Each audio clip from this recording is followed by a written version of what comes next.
Hello everyone, good evening.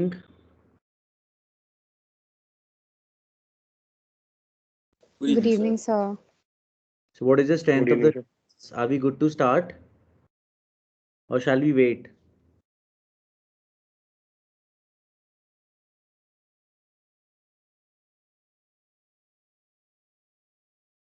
ताओ sir start wait कर लें 2 minute अगर स्ट्रेंथ क्या है क्लास की? Sir, we can wait thoda sa because we are 50 people. अच्छा चलो फिर वेट कर लेते हैं क्योंकि अभी 50% स्ट्रेंथ है तो फिर वेट कर लेते हैं।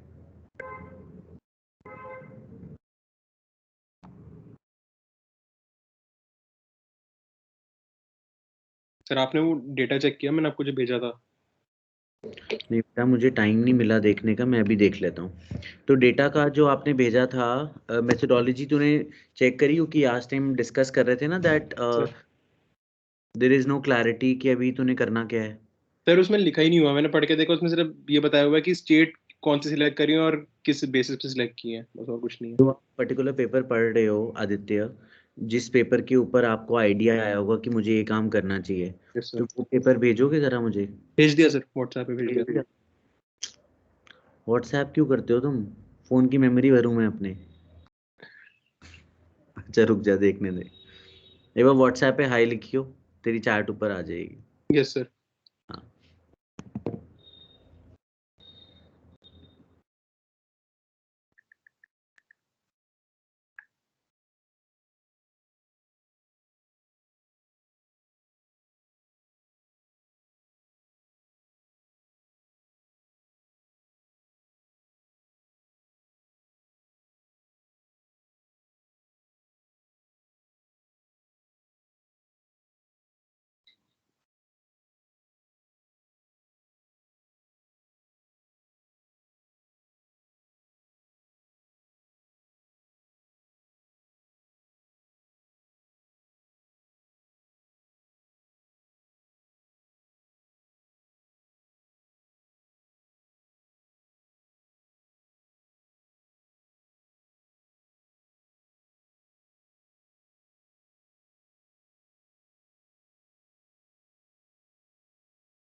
ये पेपर 2-2 वाला है ना आदित्य?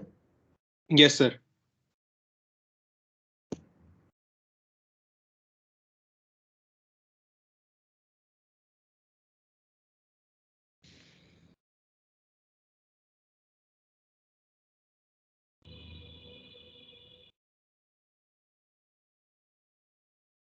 तो आपका टॉपिक क्या है एग्जैक्टली?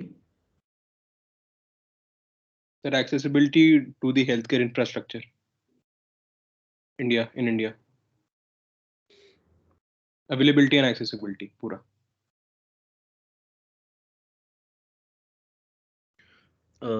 एक सजेशन है मैं आप सब स्टूडेंट्स को देना चाहूँगा। Everybody whosoever is sitting in the class and listens to me, that is more important, क्योंकि बहुत सारे बच्चे बैठते हैं but they don't listen at all.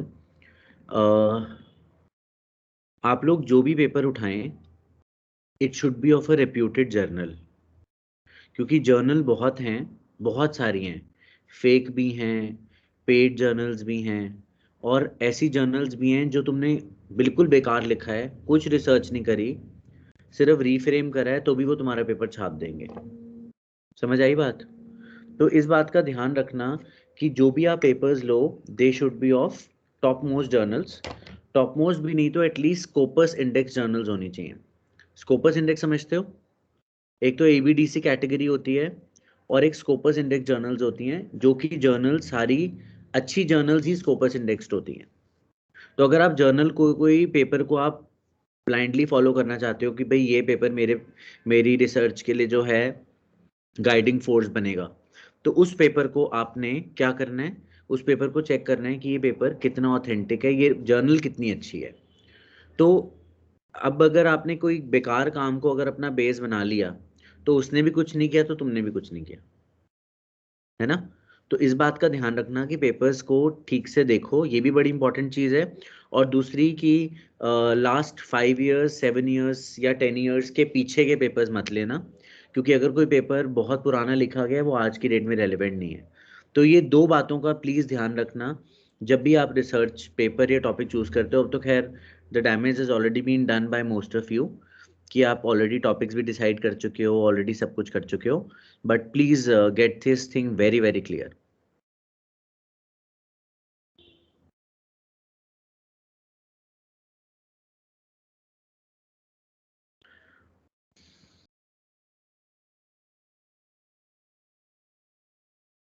Aditya yes sir. से सेपरेटली बात करिएगा पेपर के बारे में। ठीक है sir. The best time to talk to me is 8:15 in the morning okay sir. और 4 o'clock 4:15 in the afternoon. Okay sir. ये दो टाइम फिक्स हैं। एनीबडी और any one of you wants to discuss on call, then these are the only timings when I am available, because I am driving that time. So that is the only time that we can talk. Otherwise classes are on and other stuff are going on, so difficult to talk. ठीक है, चलिए, I think let's start 38 सही है paper जो मैंने आपको भेजा है, ठीक है वैसे? नहीं डिस्कस करेंगे। और मैं चाहता हूँ कि इन द मीनवाइल कल कॉल करने से पहले अगर आप मुझे एक दो पेपर्स कोई और अगर आपको अच्छे लगे जिन्होंने कुछ किया, तुम्हारा जो पेपर है इसने सिर्फ डेटा कलेक्ट करके डेटा को प्रेजेंट करा है कि ये सिचुएशन है इंडिया में हेल्थ केयर की, दैट्स इट।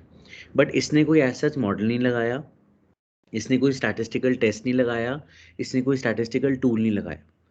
लेट्स से मैं बोलूँ कि मैंने 5 कंट्रीज का डेटा ले लिया और उनका जीडीपी चेक करा, उनका कि जीडीपी की कैसे चल रहा है, उनका मैंने हेल्थ केयर चेक करा, उनका एचडीआई चेक करा, उनका मैटरनिटी इंडेक्स चेक करा, उनका लाइफ एक्सपेक्टेंसी चेक करा, बस चेक करा, मतलब देखा। But as such there is no inference, there is no research in the paper, है ना बेटा? मॉडल कुछ भी नहीं है ना। बट अभी भी अगर जो आपने वेरिएबल्स आइडेंटिफाई किए हैं, लेकिन हम उस पर मॉडल लगा सकते हैं। जरूरी नहीं कि इसने नहीं किया तो हम भी नहीं करेंगे। बट आप कुछ रिग्रेशन फॉर्म करके देखो आदित्य कि क्या हेल्थ केयर जो जो फैक्टर्स हैं, कोई एक रिग्रेशन मॉडल बन पा रहा है कि एजुकेशन फैसिलिटी अगर ज़्यादा होगी तो उससे, या इंफ्रास्ट्रक्चर ज़्यादा होगा तो उससे पॉपुलेशन बढ़ रही है या इकोनॉमिक ग्रोथ बढ़ रही है। तो कुछ डिपेंडेंसी, कुछ ऐसे एक इक्वेशन फॉर्म करके देखो, उससे हम मॉडल लगा सकते हैं, और चाहे उसने लगाया ना लगाया। ठीक है सर। ठीक है, so we can do something better. समझ आ right? गया, आ गया समझ। So right now we have 38 students roughly in the class, so we are good to start now. So last class में हमने discuss किया था dummy variables के बारे में, और did I explain you that if we have 4 categories, how we are going to spread it? Last time हमने क्या क्या किया था, ये कर लिया था cover या? आज interaction effect कराना था। ठीक है, so coming to my window, I don't have any volunteer today also. Sir, I can do. Okay, I would love if you want to do it, and you may share your screen and then we'll go about. Data तेरे पास है ही है veg वाला? Yes sir. है ना, वो आप open करके share कर दो इनके साथ। Sir, can you see my screen? हाँ जी, परफेक्टली बेटा। एंड प्लीज ऐसे कोई कोई क्लास में कोई भी वॉलंटियर कर दिया करो, क्योंकि जब आप मतलब I am you know right now watching a series on Netflix which is Chicago made, क्योंकि मैं देखता रहता हूँ कुछ कुछ सीरीज ना फॉर फन। तो उसमें भी यही है कि जो भी 4th ईयर मेड स्टूडेंट्स हैं या 3 ईयर मेड स्टूडेंट हैं, they actually work with the doctors and see how operation is done.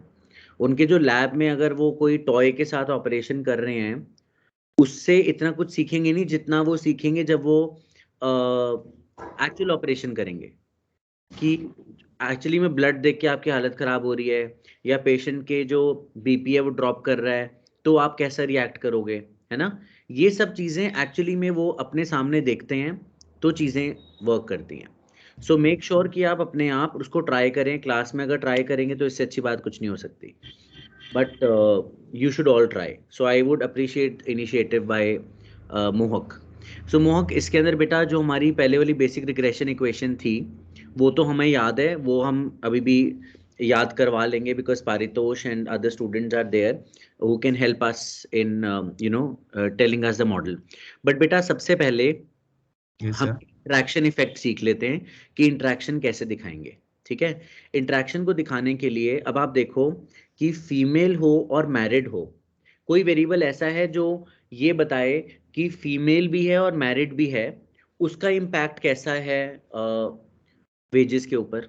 कोई वेरिएबल ऐसा है जो हमें दोनों बातें दिखा दे एक साथ? सर नहीं, है बनाना पड़ेगा, है ना। अब हम अगर फीमेल को लेते हैं एक रिग्रेसर, एक लेते हैं मैरिड को, तो फीमेल का पॉइंट ऑफ व्यू बताएगी, फीमेल की कहानी सुनाएगी। जो क्या नाम है, मैरिड है तो वो मैरिड की कहानी सुनाएगा कि मैरिड का इम्पैक्ट वेजेस के ऊपर क्या है। But there is no variable who would say कि अगर कोई फीमेल मैरिड भी है तो उसकी वेजेस पे क्या इम्पैक्ट पड़ेगा, क्योंकि हो सकता है कि वो इतनी करियर ओरिएंटेड ना हो, क्योंकि उसको एक वर्क लाइफ बैलेंस मेंटेन करना है अपने काम में भी और अपने फैमिली में भी। So because she has to take care of the family and kids and everything. तो ये भी चीज़ एक बड़ी इंपॉर्टेंट मैटर करती है कि फीमेल मैरिड हो तो क्या सीन है। अब यहाँ पर हमारे जो डेटा दिया हुआ है इसके अंदर फीमेल को ऑलरेडी हमने 1 दिया हुआ है नाम। Yes sir. ठीक है, अब फीमेल को हमने ऑलरेडी 1 नाम दिया हुआ है, तो अब अगर हम इसी को तोड़ेंगे तो वो उसको ब्रेक नहीं करेगा। आप जरा ऊपर जाओ, एक बारी ऐड पे जाओ और देखो ऐड पे हमारे पास क्या ऑप्शन आते हैं नीचे। Define new variable, define new variable बाद में जाएंगे, पहले हमारे पास मेल फीमेल अलग अलग तो आ जाए। चलो एक काम करते हैं, आप डिफाइन करो जरा न्यू वेरिएबल। ठीक है, और इसमें लिखो फेम मार, इक्वल टू करके लिखूं सर? नहीं, पहले सिर्फ FEMMAR, ये हमने वेरिएबल का नाम दिया।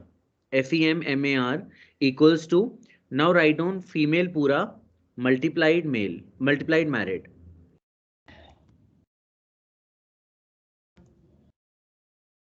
यस सर, कर दूं?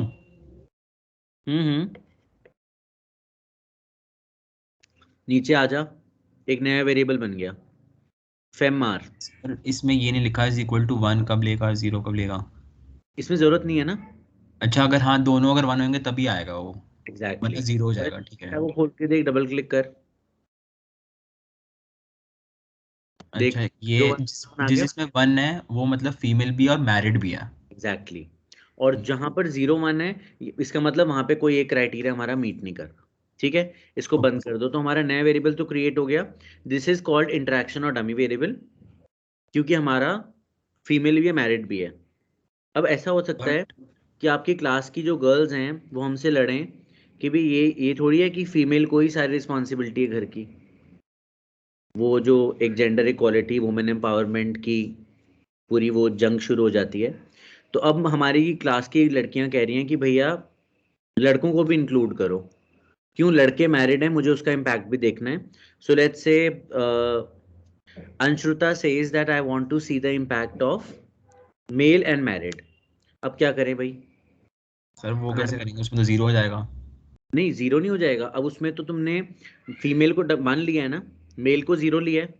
तो मेल को 1 लेना पड़ेगा। एग्जैक्टली और फीमेल को 0 लेना पड़ेगा उस केस में। तो एक तो नया वेरिएबल फाइंड करना पड़ेगा। हाँ, इसका मतलब हमें एक और डमी वेरिएबल बनाना पड़ेगा जो कि मेल को 1 बोलेगा और फीमेल को 0। 0। अब बट तुम सर ऐसा कुछ नहीं कर सकते, इस फीमेल को चेंज कर देते हैं डेटा 1 ऑफ, अगर हमने फीमेल को यहाँ पे चेंज कर दिया तो फीमेल हट जाएगी, फिर फिर फीमेल मैरिड का हमारा नहीं देखते, खत्म हो जाएगा, है फिर ना? नया ही बनाना पड़ेगा। नया बनाना पड़ेगा। अब नया बनाने के लिए डेटा कहाँ से लाएंगे? हमें तो इसी में से छेड़ना है कि इसी में से मेल निकालने हैं। तो ऐसा कुछ नहीं कर सकते, इस फीमेल के डेटा में से जो 0 0 है, एक नए डेटा में उसको 1 1 हो जाए, और ये फीमेल वाला 1 1 0 0 हो जाए। एग्जैक्टली हमें करना यही है। तो हमारा टारगेट यही है, व्हाट यू आर सेइंग, कि हमें फीमेल को 0 करना है और मेल को 1 करना है, क्योंकि हमें मेल का डेटा भी चाहिए। सॉर्टेड? Yes sir. तो करेंगे कैसे, ध्यान से सुनना। जरा ऊपर चले जाओ ऐड के अंदर। अब देखो इसके अंदर हमारे पास ऑप्शन क्या है। डिफाइन न्यू वेरिएबल तो नहीं करना, डमी फॉर डिस्क्रीट वेरिएबल में जाओ। अब इसके अंदर आपको ऑप्शंस में देखो क्या दिखा रहा है वो। इसमें अब देखो इसमें कहीं भी फीमेल नहीं आ रही ना, नहीं। क्योंकि तुमने फीमेल को ऑलरेडी 01 नाम दे दिया है ना? हाँ अब तुम एक हाँ। काम करो, पहले तो इसको बंद कर दो। तो देखोगे तो ये मेरा दिखाने का मकसद था कि आपको वो ऑप्शन ही नहीं दिखा रहा कि तुम उसको डमी वेरिएबल बना सको, उसको तुम तोड़ सको। तो एक काम करते हैं, पहले तो हम फीमेल को ना नाम बदल देते हैं, जेंडर कर देते हैं उसका। इसके राइट क्लिक करके एट्रीब्यूट्स को ठीक कर। मेरे नहीं सॉरी, एडिट राइट बैक करो, गया। हाँ राइट क्लिक करो, एडिट एट्रीब्यूट्स पे जाओ, नीचे नीचे नीचे एडिट एट्रीब्यूट देखो लिखा है इंग्लिश में। हाँ, इसको आप पहले तो ऊपर करो, जेंडर कर दो फीमेल को, और नीचे देखो लिखा है इक्वल टू 1 इफ फीमेल, लिखो अदरवाइज 0। कॉमा करके। हाँ, कॉमा अदरवाइज 0। यहाँ कोई फर्क नहीं पड़ता, because this is just description. Okay. ठीक है, ओके। ये हमने अपनी अंडरस्टैंडिंग के लिए करा है। ये मत समझना कि अब अगर तुम ऐड करने जाओगे तो वो ले लेगा तुम्हें। ट्राई कर लो, चलो। Yes sir, trying. नहीं आ रहा अभी भी। नहीं लेगा वो, क्योंकि तुमने आप अल्टीमेटली इसको जो तुम्हारा ये वेरिएबल है तो डमी तो बना हुआ है ना, इसको फिर दोबारा थोड़ी वो डमी बना देगा। मैंने जेंडर नाम क्यों चेंज कराया, सो दैट आपको ये क्लियर हो कि इसमें मेल फीमेल दोनों हैं। अभी तक हम सिर्फ इसको मेल फीमेल लेके चल रहे थे, बट वही है ये अभी भी। बट अब हमें इसको इसमें से मेल और फीमेल अलग से हटाना है।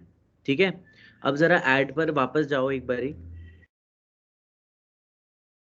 इसमें और कोई ऑप्शन दिख रहा है या दिमाग लगा सकते हो पहले?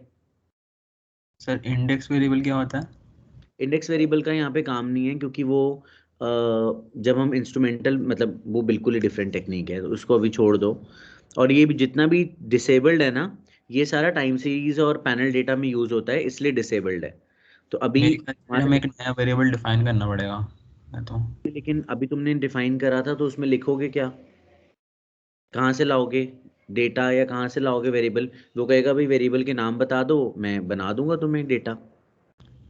तो और इसका क्या मतलब है, स्टैंडर्डाइज सिलेक्टेड वेरिएबल्स? ये मतलब एक टर्म है, जैसे स्टैंडर्डाइजेशन करते हैं वेरिएबल्स का या नॉर्मलाइजेशन करते हैं वेरिएबल का, ये वो चीज़ है कि हमें सारे वेरिएबल्स को की यूनिट को हटाना है, यूनिट फ्री करना है, इसलिए हम इसको यूज़ करते हैं। दिमाग लगाओ भाई मेरे इकोनोमेट्रिक्स इकोनॉमिस्ट बच्चे।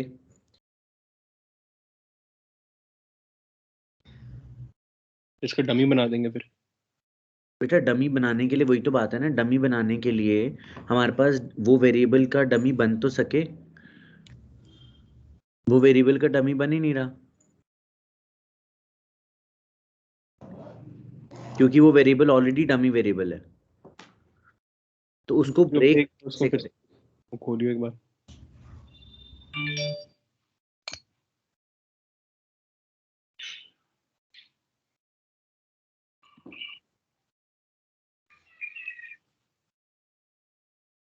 सर इन्हीं में से कुछ होना है वैसे, इन्हीं सब में से? नहीं तो आप अब देखो हमारा एक चीज उसने बोली है यहाँ पर, पहले तो मुझे इसका मीनिंग समझाना है आपको। डमीज फॉर डिस्क्रीट वेरिएबल, इसका मतलब समझते हो क्या होता है? यस सर, इसमें मतलब डिस्क्रीट वैल्यूज है मेरे ख्याल से, शायद उस वजह से डमी बना रहे हैं। जैसे 10 डिस्क्रीट है, उसके लिए डमी बना रहे हैं शायद। डमीज फॉर डिस्क्रीट वेरिएबल मतलब डिस्क्रीट और कंटिन्यूअस का डिफरेंस समझते हो ना? डिस्क्रीट वेरिएबल कौन से होते हैं? जो कंटिन्यूस तो बहुत छोटे टाइम में फटाफट चेंज भी हो सकते हैं। हमने सर स्टैटिस्टिक्स में डिस्ट्रीब्यूशंस पढ़े हैं कंटिन्यूअस और वो वो डिस्क्रीट। नहीं, मैं पूछ रहा हूँ भाई बाकी क्या कर रहे हो? I want everyone to participate. What are discrete variable, what are continuous variables?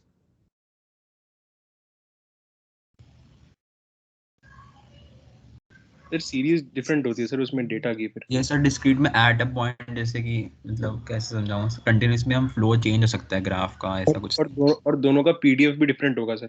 हाँ हाँ, पीडीएफ तो डिफरेंट होगा क्योंकि डिस्क्रीट में एट द पॉइंट प्रोबेबिलिटी निकल जाती है और कंटिन्यूस में तो नहीं निकल पाती, कंटिन्यूस में 0 हो जाती है। चलो और बताओ भाई, बाकियों का क्या स्टेटस है? डिस्क्रीट और कंटिन्यूअस वेरिएबल्स क्या होते हैं? And why are we saying here that dummies for discrete variable? और डिस्क्रीट में सर जो वैल्यूज होती है उसका सम करा जाता है, ऐसा कुछ करा जाता है, पर कंटिन्यूस में सम नहीं कर सकते कि बहुत जल्दी टाइम में चेंज होती है, तो वो उसका इंटीग्रेशन करना पड़ता है। नहीं अब कंफ्यूज मत करो। Let us listen to others. ठीक है सर। हाँ जी।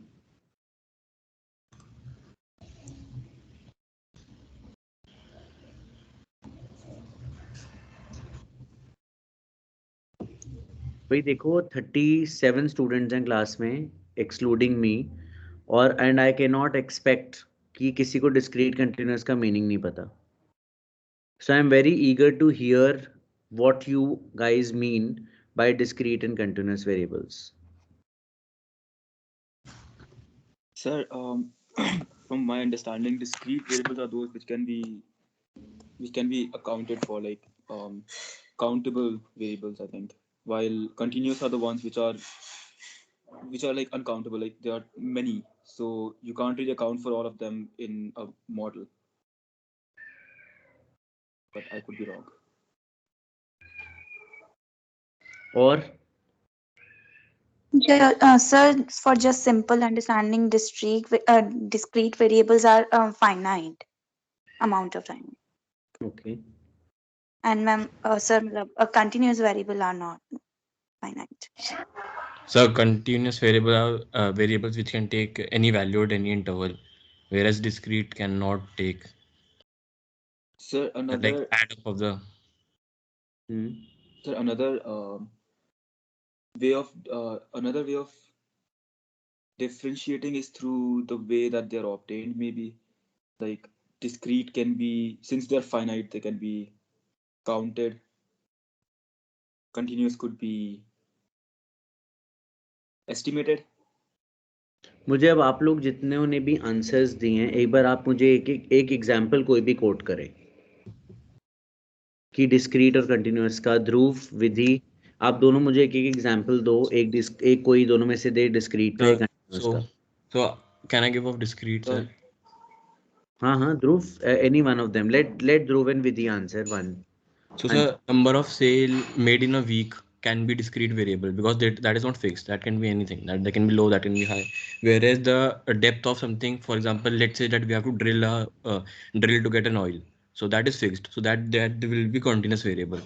And the number of sales that a particular grocery store that made in a year, or a quantity of milk obtained by a cow, can be discrete. Is what I think.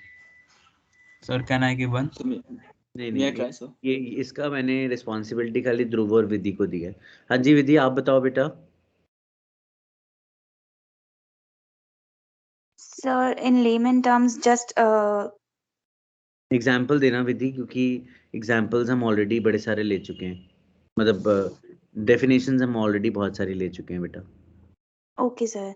So the number of product that we sell in a particular day, that will be a discrete variable that we can count. And on another hand, continuous can be like the height of children or the amount taken to sell the shoes, because that varies. We don't know like the amount taken to sell that product. We don't know, that is not defined. We don't know how long we'll take. Can I give one? फिर height वाला तो discuss होना चाहिए ना. Sir, maybe we can say that like, height one. so maybe we can say that the number of lands or number of countries can be discrete, and number of fishes in a sea could be continuous, because we cannot really count how many fishes there are. ये भी example दे सकते हैं, जैसे कि हम मान लो share price देख रहे हैं हर दिन, तो हर दिन के एंड पे जो प्राइस होगा हम देख रहे हैं पूरे मंथ में, तो वो डिस्क्रीट है. बट अगर एक दिन में जो फ्लक्चुएशन हो रही है हर प्राइस की, हर एक सेकंड में फ्लक्चुएशन हो रही है, अब वो काउंट नहीं कर सकता है कि 0.00 से बढ़ रही है ऊपर नीचे हो रही है, तो वो कंटिन्यूस है. बट अब एंड ऑफ डे आप नोट करे जा रहे हो तो वो डिस्क्रीट में है. अगर उसमें कुछ पूछता हूँ, शू साइज, इज इट डिस्क्रीट और कंटिन्यूअस? डिस्क्रीट. सर डिस्क्रीट कैसे बताया आप लोगों ने? क्योंकि वो सर काउंट करा सकता है, अब एकदम से चेंज नहीं हो सकता वो. ये काउंट काउंट काउंट इतना मुझे वर्ड इरिटेट कर चुका है ना अभी तक. मैं इससे पीछे It's a fixed variable, sir, because I it's think fixed. it's because like between a shoe size 5 and a shoe size 6, we can't like have hundreds of different shoe sizes. But like if we take two individuals with different heights, we can have a lot of other individuals between heights of those people. इसको अगर हम simple करना चाहें बेटा, तो हम ये कह सकते हैं कि जिसकी वैल्यूज फिक्स्ड होती हैं दे आर डिस्क्रीट, और जिसकी वैल्यूज चेंज होती हैं वो कंटिन्यूअस है. काउंट को हटा दो, कितनी वैल्यू बीच में आ सकती हैं उसको हटा दो, सिर्फ सिंपल याद रखो द वेरिएबल्स जिनकी वैल्यूज फिक्स होती हैं दे आर डिस्क्रीट, और जिनकी वैल्यूज चेंज होती हैं they are continuous. Can I say that? तो जो Yes, मिल्क ने उल्टा बोल दिया था, मिल्क का एग्जाम्पल है, तो मिल्क की क्वांटिटी तो कितने भी लीटर हो सकती है, क्योंकि ग्राम में भी कन्वर्ट कर सकते हो, 1.2, 1.5, इट कुड बी एनीथिंग. ऐसा मैंने बोलता कि amount of milk procured from a cow, मतलब पर्टिकुलर काउ, तो वो भी तो बेटा वो भी कंटिन्यूस ही हुई है. कंटिन्यूस हो सकता है ना बच्चा, क्योंकि yes. मिल्क कभी ज्यादा मिल गया कभी कम मिल गया, फिक्स नहीं है ना कि वो 2 लीटर से कम देगी तो मार डालेगा उसको. yes. नहीं सर है ना. और वो भी तो डिपेंड करता है कि उसको आपने कितना खिलाया, क्या किया, तो ये सब चीजें बहुत मैटर करती है ना. तो उसमें वो भी डिस्क्रीट किसी हाल में नहीं है. इसलिए ये जो भी चीजें लिक्विड होता है, जैसे आपकी मार्क्स हैं, दे आर आपकी CGPA है, इज इट डिस्क्रीट और कंटिन्यूअस? Sir Continuous. विधि कह रही थी डिस्क्रीट है. yes sir discrete होगा because define है कि वो इतनी ही चल रही है, like fixed है वो. किसी की 6.7 है, किसी की 7.8 है, किसी की 7.2 है, तो it can take any value. किसी की 7.25 है, किसी की 6.75. got it. I was imagining for a particular person that is fixed. मतलब अगर वो ये बोले कि CGPA 1 से 9 या 10 के बीच में दी जाएगी, और यही किसी के पॉइंट्स में नहीं हो सकती, CGPA राउंड ऑफ ही होके आएगी. अगर 7.75 है तो उसको 8 कर देंगे, तो फिर तो फिर विधि कह सकती है कि वो डिस्क्रीट है. बट अभी जो आप लोगों का CGPA आती है वो 0.25 और समथिंग लाइक दैट इस तरीके से आती है. सो बेटा that is not discrete right now, it is continuous. समझ आई आप लोगों को बात? तो जो आप लोग स्टैटिस्टिक्स में इतनी मेहनत करके आए हो, mean, mode, median, standard deviation, क्या क्या पढ़कर आए हो, देख लो यहाँ पर तुमने गोल कर दिया सारा. और डमी, और यहाँ पे लिखा है इंग्लिश में डमीज फॉर डिस्क्रीट वेरिएबल. इसका मतलब क्या है? 0 and 1 फिक्स वैल्यू है ना डमी की. मैंने कोई बोला है कि 0.1 है आधी फीमेल, 0.2 है आधा मेल, कुछ बोल रहे हैं ऐसा? फिर तो जब हमने बोल दिया कि 0 और 1 फिक्स्ड वैल्यूज हैं, फुल स्टॉप हो गया उस बात पे. बात ही खत्म हो गई। तो प्लीज इस बात को आप लोग सब ध्यान रखें कि discrete variables are those which take a fix value which is 0 and 1। अब यहाँ पर हमारे पास क्लियर इंडिकेशन है कि डमी वेरिएबल के अंदर हमारे पास फीमेल इज वन ऑप्शन और फीमेल का हमने बना लिया, बट हमें उसका मेल का बनाना है। वो मैं आपको भी बनाना सिखाता हूँ। पहले एक काम करो, एक रिग्रेशन रन करो अभी तक। और अच्छा, और कोई चीज़ है जो आप लोग चेक करना चाहते हो? क्या रेस भी चेक कर लें कि अगर फीमेल नॉन वाइट है तो उसको कैसे डील करेंगे? तो एक और वेरिएबल बना दे मोहक जिसमें फेम नॉन कर दे या फेम वाइट कर दे। ऐड न्यू वेरिएबल करेंगे। हाँ हाँ, फेम नॉन वाइट।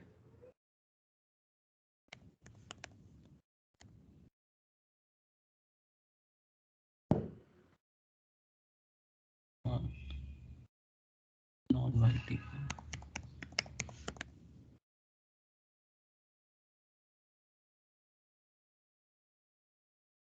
अच्छा, फीमेल हमने हटा दिया।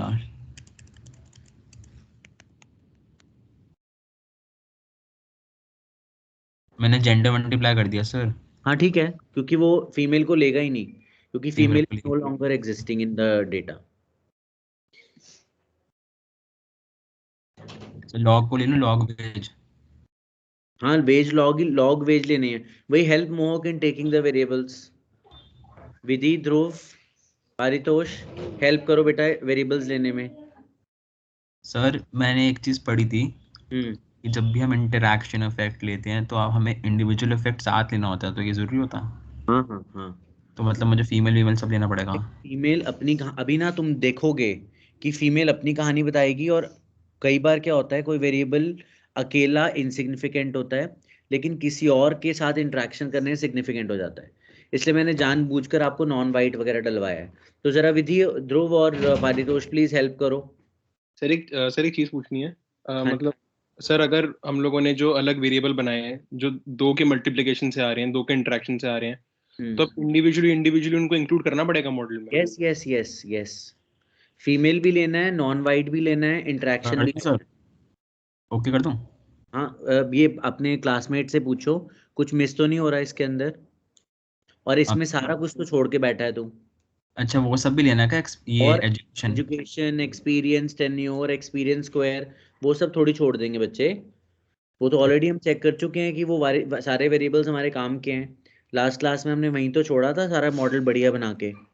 ठीक है सर, इतना कर लिया।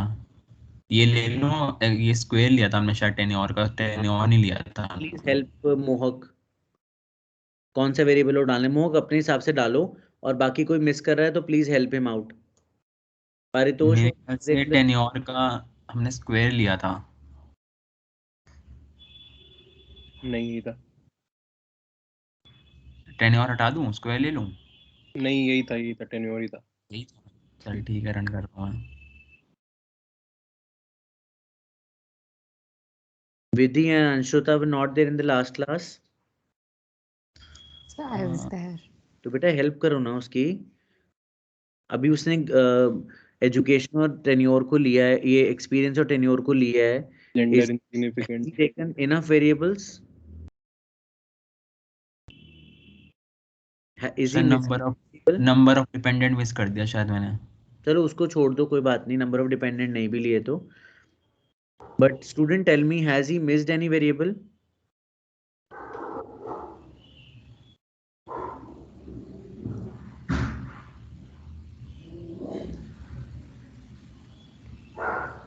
और भाई आपने एक्सपीरियंस और टेन्योर लिया है, एक्सपीरियंस स्क्वायर और टेन्योर स्क्वायर क्यों नहीं लिया? Sir, maybe age.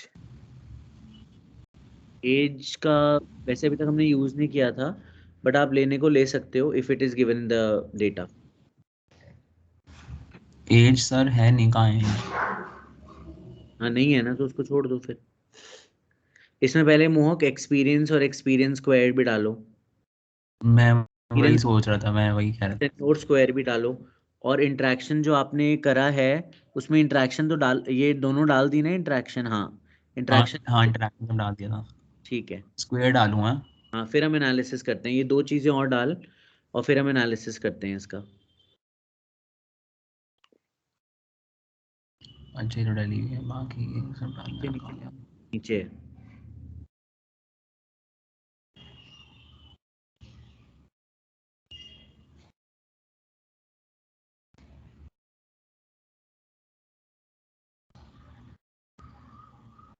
सर इसका आ रहा है सर, वेजेस की वैल्यू सही आ रही है, वेजेस का कोफिशिएंट सही आ रहा है। अब इसको जरा बड़ा करिए ग्रेटल मॉडल 2 को।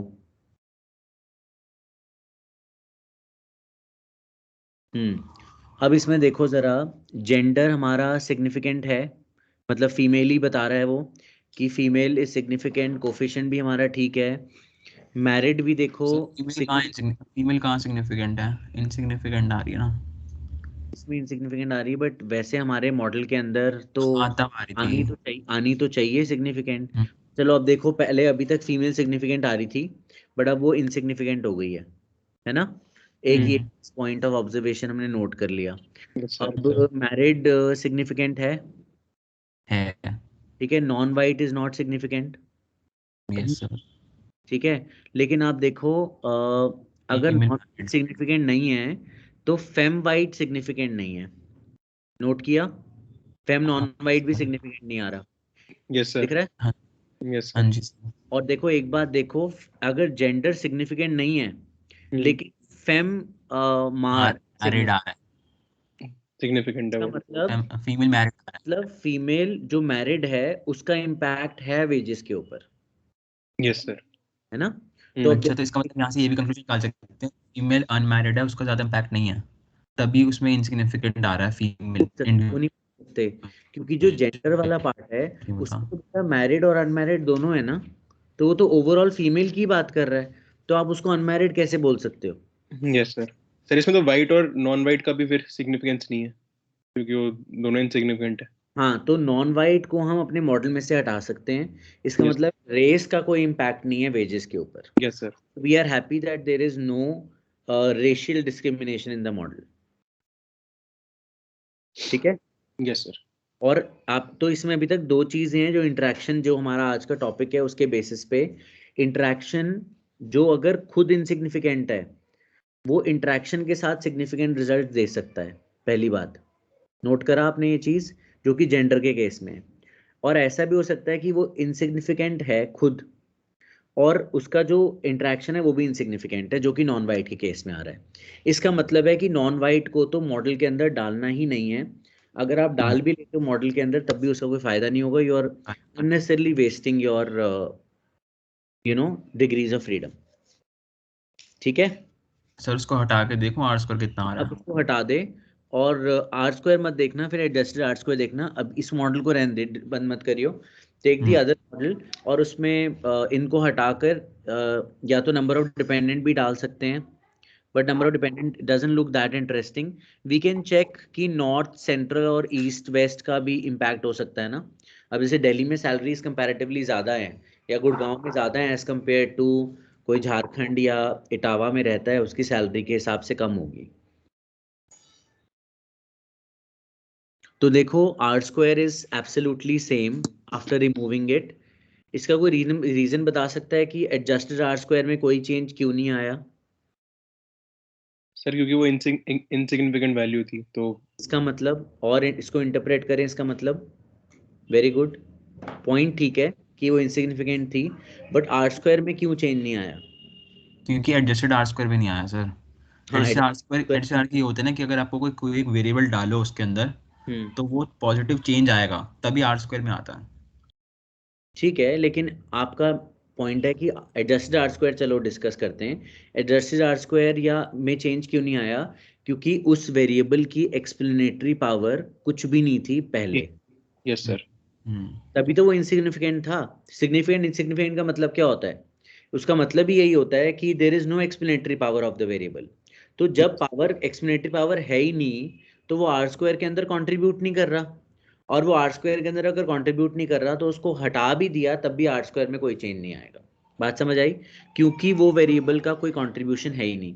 अब जरा इसी के अंदर नॉर्थ, सेंट्रल और वेस्ट डालकर देखो, क्या इन तीनों में से कोई सिग्निफिकेंट आ रहा है? सर इसमें वो कर दे इंटरैक्शन। नहीं, इंटरेक्शन की जरूरत नहीं है, अभी सिंपल ऐसे डाल के देखो।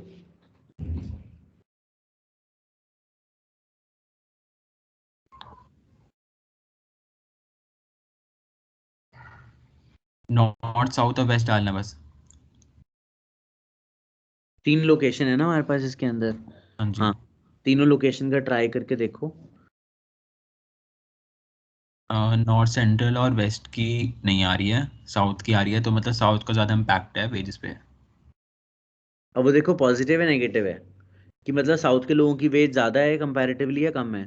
नेगेटिव। कम है, नेगेटिव है। इसका मतलब साउथ में अगर रहते हो तो आपकी सैलरी कम होगी, क्योंकि अकॉर्डिंग टू मे बी वहाँ पे स्टैंड ऑफ लिविंग लो है, या मे बी वहाँ पे खर्चे कम हैं, है ना? तो it could be any reason. ठीक है, thank you. So that is one thing. तो आपको ये बातें समझ आ रही हैं कि एज ए रिसर्चर आपको हमेशा वैल्यू डालकर ही चेक करना है कि आपका जो वेरिएबल है वो सिग्निफिकेंट है या नहीं है। ठीक है, क्लियर है यहाँ तक? सर बस एक चीज और पूछनी है कि हम लोगों अगर हमने एक्सपीरियंस लिया तो साथ में एक्सपीरियंस स्क्वायर क्यों लिया है? बेटा वो इसलिए लिया है क्योंकि जब भी लीनियर रिलेशनशिप नहीं होता किसी वेरिएबल के साथ, तो हम उसका स्क्वायर लेते हैं। अब जैसे अगर मैं टीपी का रिलेशन देखूं आउटपुट के साथ, टोटल प्रोडक्ट का सर आउटपुट बट के साथ, तो सुनो रुको, तो टोटल प्रोडक्ट का आउटपुट के साथ लीनियर रिलेशनशिप है sir Aditya? Depend production function production function तो हमारा हमेशा ऐसे ही बनता है ना, ऐसे बनेगा, है ना? लीनियर नहीं है फिर। हमें पता है कि पॉइंट ऑफ इन्फ्लेक्शन आता है, हम्म। उसके बाद फिर हमारा कर्व कर्वेचर चेंज करता है, यस। उसके बाद फिर हमारा फिर it starts falling. So can you say that TP curve is linear? No sir, no. So no that TP curve is not linear. Hence जब हम टोटल प्रोडक्ट को मेजर करेंगे ना यस। आउटपुट के साथ, तो हम टोटल प्रोडक्ट भी लेंगे और उसका स्क्वायर भी लेंगे, क्योंकि वो कर्वेचर चेंज हो रहा है। ये जो और स्क्वायर और क्यूब है, दिस डिपेंड्स ऑन कितनी बार कोई कर्व अपनी स्लोप चेंज करता है। मतलब हाँ जितनी सर, हमने पढ़ा भी था कि डिग्री। जितनी बार हम पावर लेते हैं ना, उसका 1 माइनस करके उतने टर्निंग पॉइंट्स आते हैं ग्राफ में। एग्जैक्टली तो हमने तो इसलिए ज्यादा टर्निंग पॉइंट्स लिए ही नहीं, हम तो सिर्फ ये कह रहे हैं कि एक्सपीरियंस एक पॉइंट तक लीनियर होगा, उसके बाद तो एक्सपीरियंस की वैल्यू भी कुछ नहीं होती ना, क्योंकि ऐसा नहीं है कि आपकी सैलरी 3 लाख अगर हो गई तो उसके बाद आपको 5 लाख कर देंगे, एक्सपीरियंस बढ़ता जाएगा। तो there is a saturation point, there is a point where it will increase at a decreasing rate ठीक है sir. After a certain level. So that is the sir idea here. अगर अगर मान लो इसमें जैसे कि एक्सपीरियंस है, इसमें ऑलमोस्ट वैल्यू सिर्फ ज़्यादा की होती, बस 1-2 ही होती, 2-3 कम की होती, तो ये आउटलायर बन जाता, तो हम इसका लॉग ले लेते, फिर स्क्वायर हाँ, ना लेते हैं। जरा इसका फिगर देखो बना के। लॉग की नहीं नहीं, इसी की फिगर बनाओ, एक्सपीरियंस की स्कैटर प्लॉट बनाऊं या स्कैटर क्या प्लॉट बनाऊं? बना। बॉक्स, ये क्या इसमें इसमें कहाँ से सर बॉक्स प्लॉट? नहीं, बॉक्स प्लॉट नहीं। एक काम करो, आप इसका पहले सिंपल फ्रीक्वेंसी डिस्ट्रीब्यूशन देख लो, उसी पे इससे भी आइडिया लग जाएगा। बंद कर इसको। कहाँ से जाऊं सर? इसको बंद कर दे बेटा, ठीक है, राइट क्लिक कर उसके ऊपर, एक्सपीरियंस के ऊपर, कर दिया। और इसके ऊपर फ्रीक्वेंसी डिस्ट्रीब्यूशन देख लो। ठीक है, ओके कर दे, इसमें कुछ नहीं करना। ये देखो, ओह, तो हमारे पास जो हाई एक्सपीरियंस वाले हैं, ये जो लो एक्सपीरियंस वाले हैं वो ज़्यादा है, और हाई एक्सपीरियंस वाले कम है। तो देखो एक तरह से 50 अबव एक्सपीरियंस वाला बंदा आउटलायर है, क्योंकि वो मॉडल के बाहर आ रहा है। आप सेम चीज़ का स्कैटर प्लॉट भी देख सकते हो कि इसका स्कैटर प्लॉट क्या कहता है, बट तुम्हें एक्सपीरियंस और वेज को ड्रॉ करना है ना फिर, तो ज़रा वेरिएबल को इसको मिनिमाइज कर दे। और किसका देखूं? बिल्कुल सिलेक्ट कर लिया, अब ऊपर चले जाओ व्यू के ऊपर, हम्म एक्स वाई ये ग्राफ स्पेसिफिक के ऊपर जाके स्कैटर प्लॉट बना दो। एक्स एक्सिस पे क्या लोगे आप, वेजेस ले लें, लॉग वेजेस। वाई पे ले लेते हैं। अगेन डिपेंडेंट इंडिपेंडेंट के ध्यान से करके चलो, कौन है डिपेंडेंट कौन है इंडिपेंडेंट। सर डिपेंडेंट हमारा लॉग वेजेस हमने एक्स पे ले लिया, और किस बाकी एक्स पे लो इसको। एक्सपीरियंस हमारा ये है तो हमने इस पे ले लिया, ठीक है। हम्म नहीं स्क्वायर ले लेते हैं, या ये लूँ? एक्सपीरियंस स्क्वायर नहीं लेना, स्क्वायर सिर्फ ठीक है, मॉडलिंग के लिए यूज करते हैं। ठीक है। देखो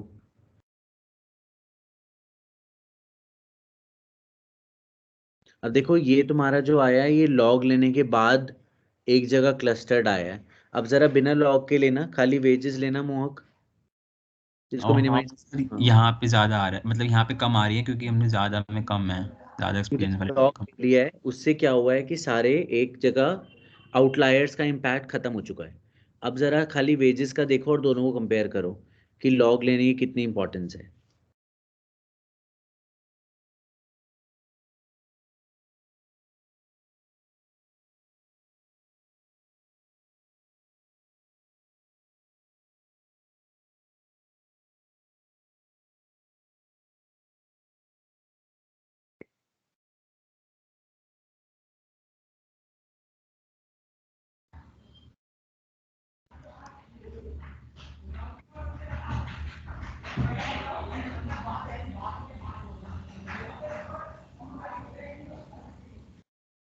सर यहाँ पे देख रहे हो आप, बहुत ज़्यादा वो है।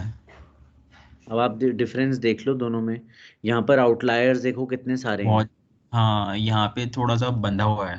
और आपने खुद देखा था डिस्ट्रीब्यूशन के अंदर भी कि हमारे पास इनिशियल वाले ज़्यादा थे, देखो यहाँ पर भी क्लस्टर्ड हैं, और जो 50 साल वाले हैं वो बाहर घूम रहे हैं। ठीक है, अब यहाँ पर क्या हुआ, जो इनिशियल वाले हैं उसको भी हम सबको एक ग्रुप बना के ले लिया, तो जो बहुत कम वैल्यूज हैं जो अनक्लस्टर्ड है, तो ये थोड़ा सा यूनिट फ्री होकर एक इकट्ठा आगे की तरफ आ गया है, उसमें पीछे की तरफ है, और आउटलायर्स ही बहुत ज़्यादा स्कैटर्ड हैं। यहाँ पर आउटलायर और उसका इम्पैक्ट कम हो गया है, तो नियरली सब लोग एक आसपास आ गए हैं। This is the impact of log variables, कि अगर आप लॉग लेते हो तो आपको ये फायदा होता है, जो कि एक आपका चैप्टर है, चैप्टर नंबर आई थिंक 5 है या 6 है, जिसमें स्पेसिफिकेशन एनालिसिस है, वो मैं आपको करवाऊंगा बाद में।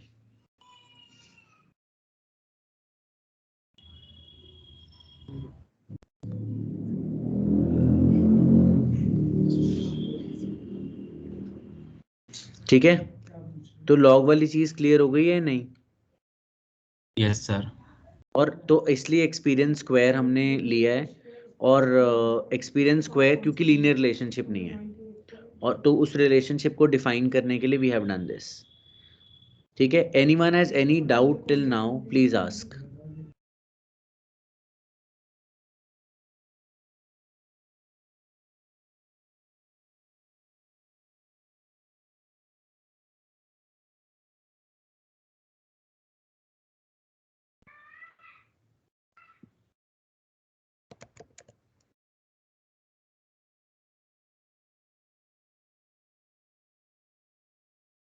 Anyone any doubt?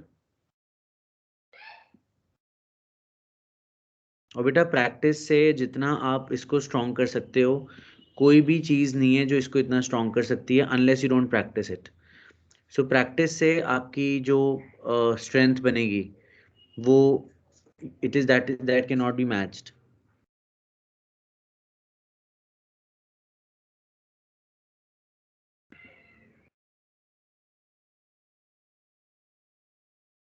ठीक है, तो इसमें अब आपके ना सिलेबस के हिसाब से भी एक दो चीज़ें मुझे आपको बतानी है, कि अभी हम यूनिट 2 में चल रहे हैं अभी, where unit 2 talks about dummy variable, and unit 2 में आपके दो टॉपिक्स हैं, dummy variable and distributed lag models.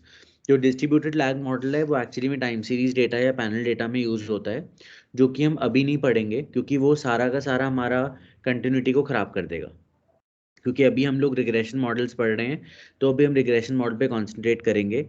और रिग्रेशन मॉडल पे कंसंट्रेट करने से ये फ़ायदा होगा कि आप मल्टीकोलिनियरिटी, ऑटो कोरिलेशन, हेटेरोस्केडासिटी जो यूनिट 3 में है, पहले मैं वो आपको साथ में कवर कराऊंगा। उससे हमारा पूरा का पूरा एक समझ लो लार्ज जो पूरा वॉल्यूम है वो कवर हो जाएगा रिलेटेड।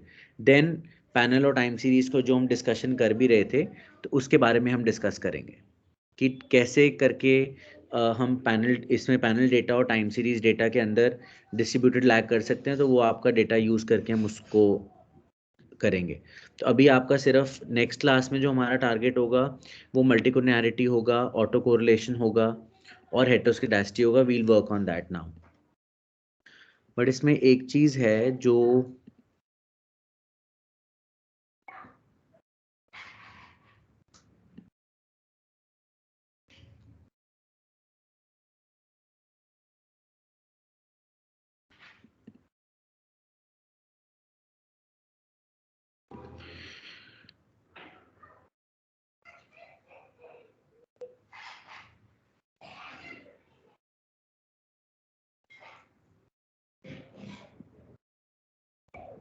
Answer.